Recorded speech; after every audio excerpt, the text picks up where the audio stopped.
Johnson. Landisberg sees the opening. Monica Wright delivers again. Miguel Firestone.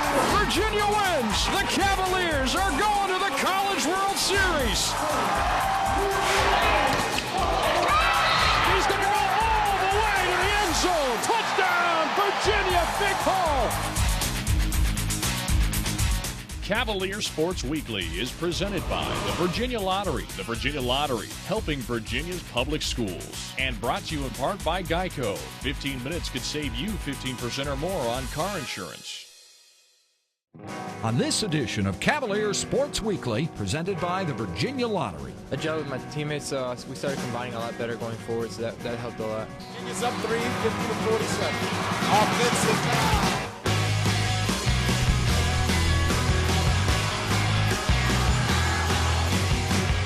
Motors off the other way. Nice pass to Landisberg, who throws it down with a right-hand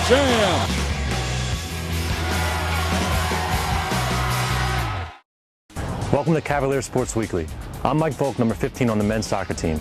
We have some great highlights for you on today's show. But first, here's your play of the week.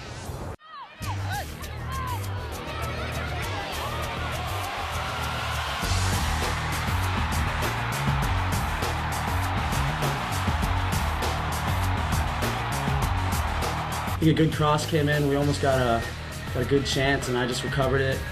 I mean, I know Bates is in there. Bates is great in the air. You put the ball near him, he'll go up and get it, and he'll finish it. So I just knew if I put a decent ball in there, Bates would go and get it. This portion of Cavalier Sports Weekly has been brought to you by SunTrust Mortgage. Live solid, bank solid. Stay tuned. Virginia game highlights are coming up next.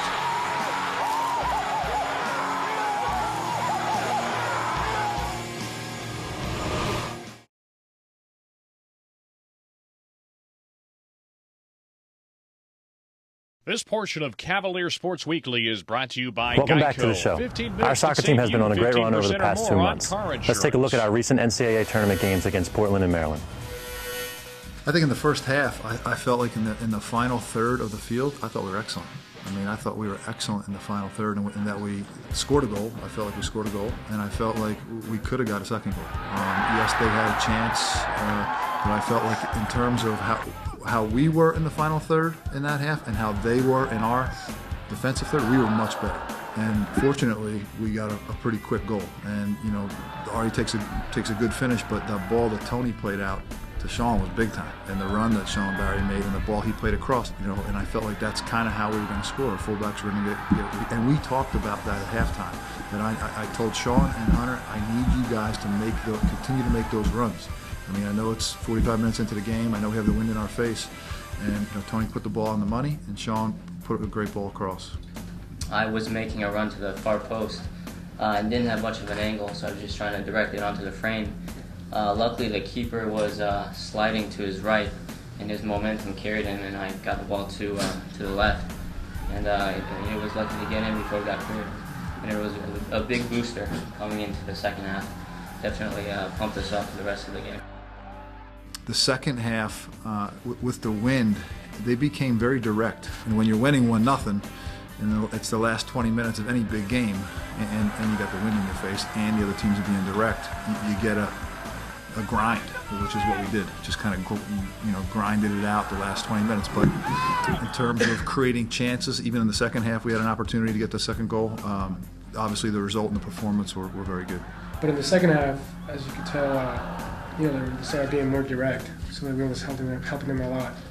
And the sun was brutal out there when they were playing long balls because we couldn't see, kind of misjudged the ball with the wind and the sun. So it was a factor in the second half, but we managed to come out. You ask for one of those in a big game, one of those big saves that keep you winning or keep you from 0-0. If it's 1-0, you're winning. And we got two big plays. We got two big plays today. We're at home, man. We're playing for one game to be in the College Cup, and at this point, when you get to the quarterfinals, you're getting a good team, man. There's no one sneaking through to the quarterfinals, and so we have a lot of respect for Maryland. We are looking forward to having them at our place Friday.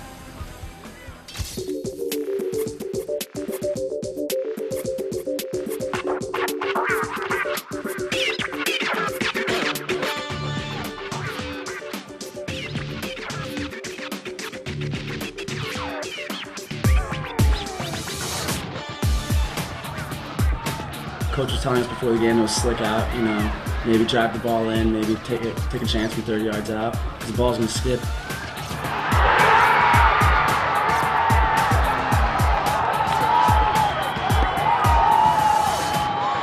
I just saw a crossover and I just hit a driven ball in there. Luckily it skipped off, hit one of the Maryland players with him. Like Neil said, it gave us some confidence.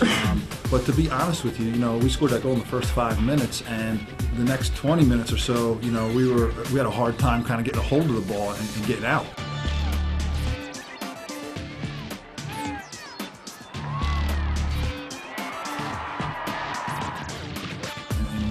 We had to make some adjustments. Now we got a couple other chances off of little counters in the first half, but the second half we made a couple of adjustments, and I think that then it was lights out, and then we had to control the game.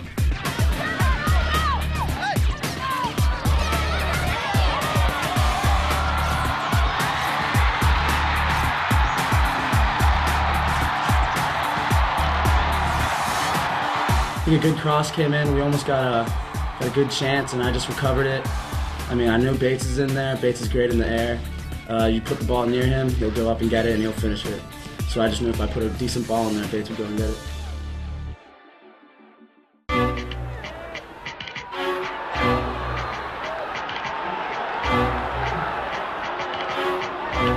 Penalty on Virginia. Maryland will have a penalty kick. You get that instinct when you're in the goal. It was a crucial time because if they go to score that, it was like 20-something minutes left. And, you know, it's a complete different game. It's 2-1, 25 minutes left. So it was a crucial play. I mean, I just went the right way and got it, and that's what happened. I think it's unprecedented, the shutouts and the string that we have going. It's a very good goalkeeper. It's an outstanding goalkeeper. It's a great back four, but it's also our team mentality.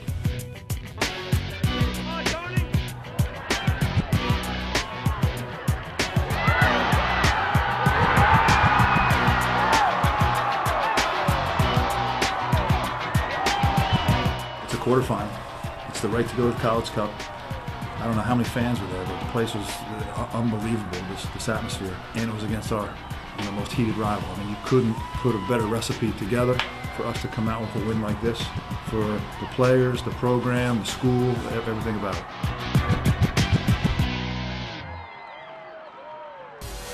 First year, Will Bates has been an incredible addition to our team this year. Let's take a look at some of Will's biggest goals during the 2009 season.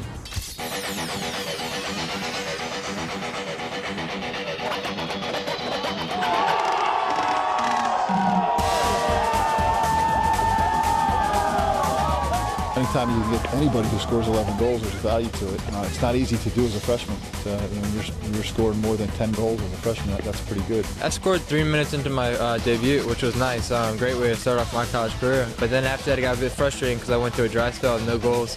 But about midway through the season, I started scoring again, and I think what happened was I gained more experience through it. I gelled with my teammates, so we started combining a lot better going forward, so that helped a lot.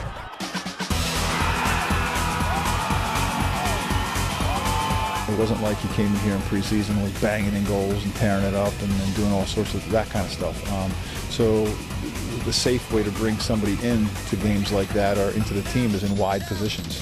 But as the season went on, and in particular after the UNC game, I kind of made a decision, we need to put Will as our center forward and just stick with him, regardless of whether he was scoring, regardless of what was going on. Just stick with him and give him an opportunity to get better in that position. And sure enough, he got better pretty quick.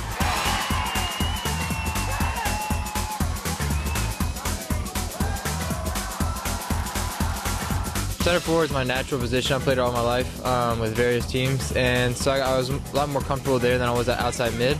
Also, I'm holding the ball up pretty well now, and I'm just giving it back to my guys, and they're setting it with good chances to finish. So, Will's concentrated more. He's focused more. He's taking the technique more seriously instead of just kicking it to kick it or get shots and stats. He's really concentrating and putting the ball in the back of the net.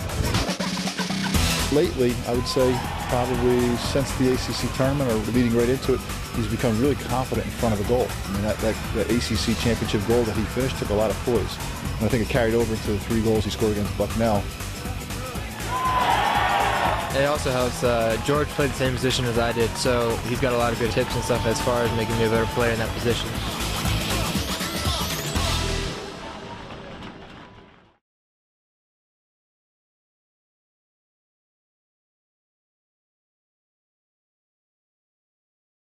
This portion of Cavalier Sports Weekly is brought to you by the Virginia Lottery. More than $4 The million ACC Big Ten Basketball Challenge is in full swing this week.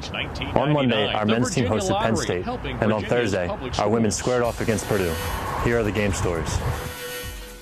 In that victory last Wednesday, here's a three-pointer on the other end. Pass it back out on the right wing to Landisberg. Landisberg attacks inside, floats it up with the left hand. Runner is good.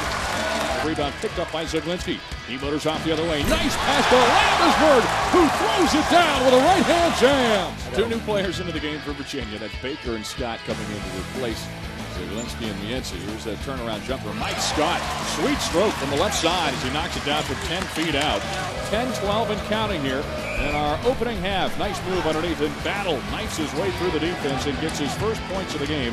Look at that. I knew it was a long time since playing. Nice feed from Sherrill to Scott. Scott floats it up and good inside. He's at the free throw line. Now a dangerous pass to Sherrill. He kicks it out. Open look for Jones. Fires away and he cans it from the left side. Flanked to Landisberg. Feeds out. Zaglinski fires one up from three. No good. Ball being batted for, controlled by Mienzi. Mienzi's attacking underneath. Nice move. Counter with a foul. Jerome not to be denied. 4 and counting now. 17 seconds to shoot. Opening half action. Virginia's not trailed. Mike Scott jump hook up and good. Boy, Mike is looking good tonight. Baker with it on the ensuing possession. Passes off. Mike Scott going to test his hand. Oh, he's red hot. First half we played defensively the way we needed to. Got good looks. But that's 4-minute stretch to start the second half. I think it was 14 or 15 points that they scored. That's where we really hurt ourselves. And I thought we were such a good team defensive unit in the first half. And then that stretch to start the second half, they got to the rim, they got transition baskets. They did the things that we work on every day in practice that are going to get you and make you lose. And I thought we got a little more individual-oriented defensively to start that second half, and that hurt us. And our strength has to be we said we're playing against us against the ball. Mike Scott on the other end, a little flop from Penn State, but Mike is all alone, no whistle, and he will make good on the shot. So Virginia will have another opportunity. Mike Scott trying to dribble inside, nice spin move, banks the shot, up and in, off the window. It was a thing of beauty. Back into the iron, going the other direction to Battle. Passes off, he's got numbers, feeds off, count it with a foul. My goal is, hey, make a great player earn them, make him hit tough shots, and there were too many in that stretch shots that weren't contested or that were too easy. And certainly, you know, how we try to handle the ball screen and really make them hit contested shots, and those things don't happen. That's where it breaks down. But yeah, it's a building process until your mentality switches. That there's genuine pride in your team defense, and guys just learn how to outlast and be so physically and mentally tough on that defensive end. You're going to have those, and sometimes we get it. Like I said, they did it. They did it in that first half. They were tough, and then the second half, I don't know if they felt good or they got a little couple quick shots or a couple turnovers, and then all of a sudden we got going in the wrong direction. But very talented offensive player. Here's Baker pushing for Virginia. Feeds out near side. Zaglinski pump fakes from three. Gets his man airborne. Smashes through the three-pointers. He steps back, and he's pulled Virginia back to within 4. 48 seconds and counting. Zaglinski pump fakes from three. Now he's going to unload this one. Up and good. Sammy Zaglinski strikes again. Gut-wrenching loss, but they fought, they scrapped, they didn't quit. And you gotta just keep building. And when you see something like that, you got to say, hey, that's a step forward in that area instead of just letting it slide. So I tried to encourage him with that, and then I said, we'll watch the film and address the areas that will break down. Virginia looking for a miracle. Pass will come to Zaglinski. Moves into the front court. 2 seconds to shoot. Fires up a long three-pointer. Off the window. No good. And this one is in the books. Penn State holds on by the skin of its teeth.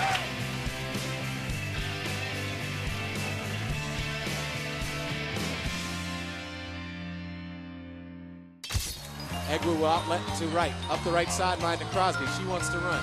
Crosby going right baseline, and runner good off the window with the right hand. On a night when I felt like we weren't playing very well offensively and very well defensively to start the game, I had to call on some really young players, and I really feel like the players coming off the bench were critical tonight. I thought they did a great job, and just each player that came off the bench was better than the next.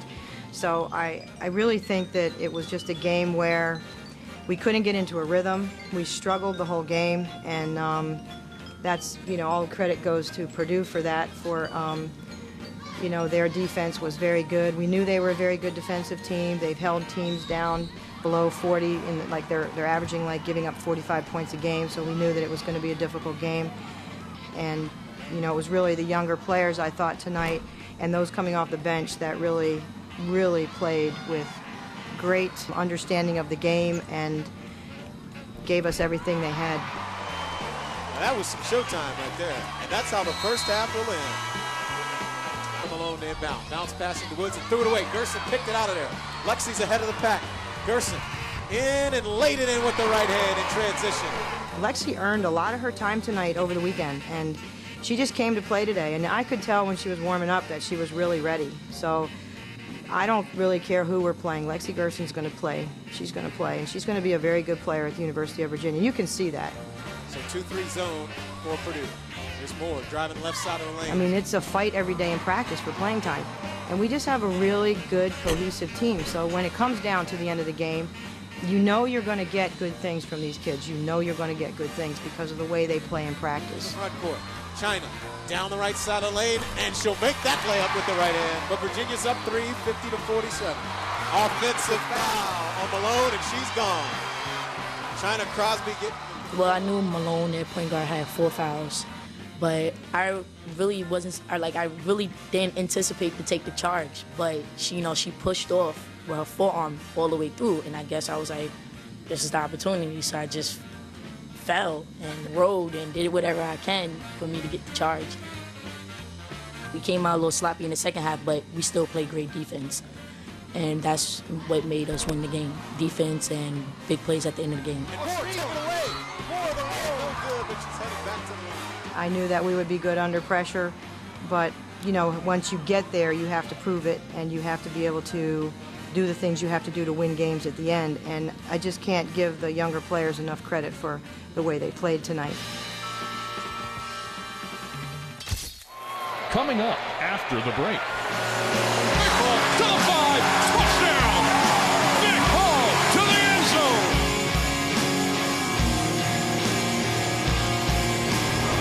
This portion of Cavalier Sports Weekly is brought to you by the Virginia Athletics Foundation. 4 of our football players were honored this week in the Atlantic Coast Conference. Congratulations to Nate Collins, Razai Dowling, Steve Greer, and Robert Randolph. A number of Virginia Cavaliers excelled on the gridiron during the 2009 football season.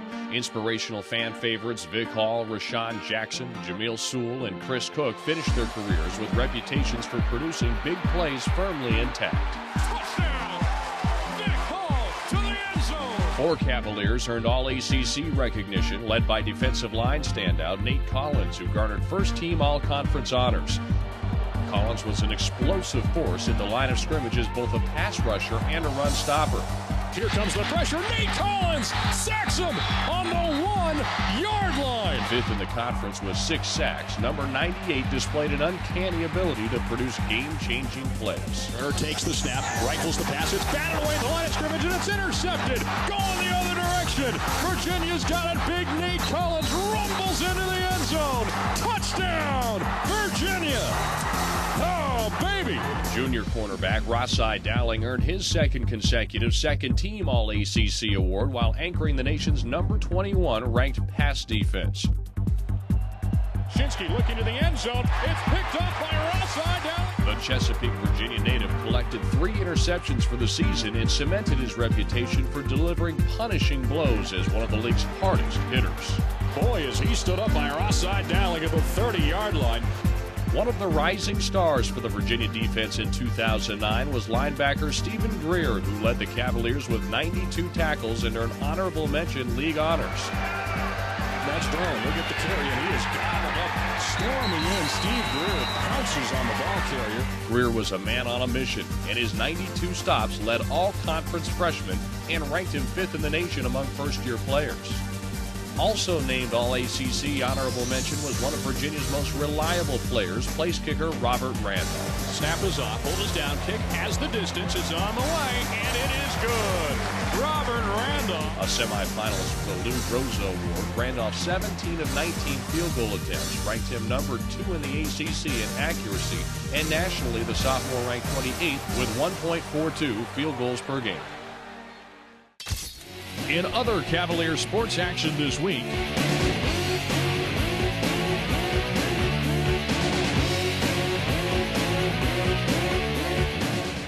Thank you for watching Cavalier Sports Weekly. Before we head off into final exams this week, there are 2 women's basketball games in the John Paul Jones Arena against a pair of strong regional competitors. Sunday, our team hosts James Madison in a 4 o'clock tip-off. And Tuesday evening at 7, the Furman Paladins ride into town to face Debbie Ryan's squad. We'll be back next week with highlights from those contests, plus results from our semifinal game in the NCAA College Cup. Until then, go Hoos! Cavalier Sports Weekly is presented by the Virginia Lottery. The Virginia Lottery, helping Virginia's public schools. And brought to you in part by Geico. 15 minutes could save you 15% or more on car insurance.